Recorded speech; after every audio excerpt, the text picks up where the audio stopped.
We're joined now by Peter Mcguire, who's the Chief Executive Officer at XM Australia, joining us this morning. Good morning, Peter. Thank you for joining us on Market Cafe. This is Cheryl on the other side. I'll come first straight to you on the OPEC Joint Committee recommendation. 6 lakh barrels per day is what they're recommending for a cut in the oil production. But do you think that this will suffice, and do you think that they will actually come into consensus on this particular cut, since Russia is not agreeing to it for now? Well, good morning.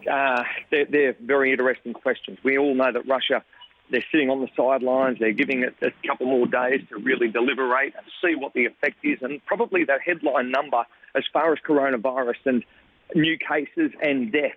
So they may prompt Saudi Arabia to look at further cuts or deeper cuts. We understand the demand destruction as far as China and globally, and what impact that's having in crude prices. We all understand, from a graph perspective, it's been a big washout. We've seen a little bit of a correction, and now waiting, I think, over the weekend, certainly, to see if Russia's prepared to move and actually agree to those 600,000.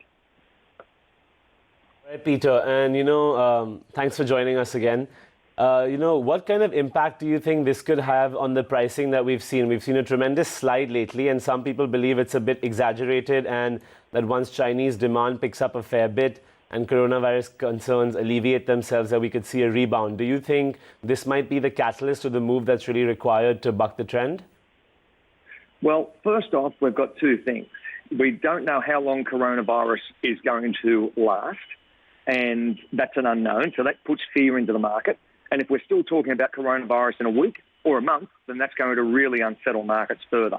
The second point is how many deaths and the contagion effect Japanese tourists on Japanese boats in Japanese harbours, Southeast Asia, what impact it has to the greater market. So the fear factor really hasn't been ratcheted up yet, and I think that crude is a wonderful barometer of fear. So we've just got to wait and turn and see what impact it has on a big scale and whether they can contain the virus. So there's the issue at hand. And while the numbers grow, that creates the uncertainty from a trading perspective.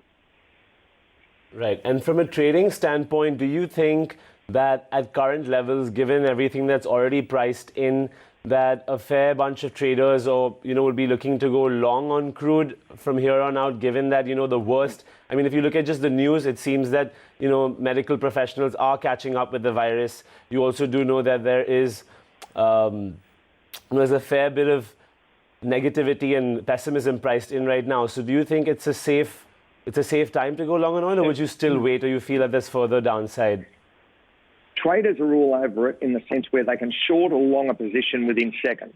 So you can be long right now, and in 10 seconds' time you can be short. That's the beauty of the market. And many traders are looking at what are the inflection points. They're looking at technical analysis. They're looking at key price points.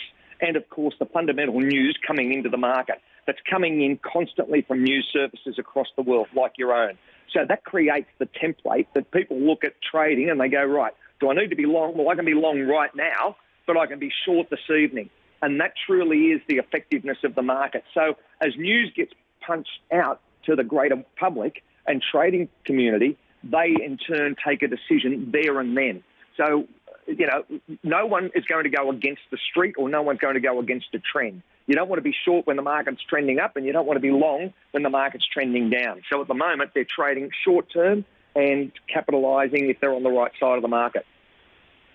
All right, Peter, thank you for joining us this morning, giving us a take on the crude market and the impact of coronavirus out there on the demand.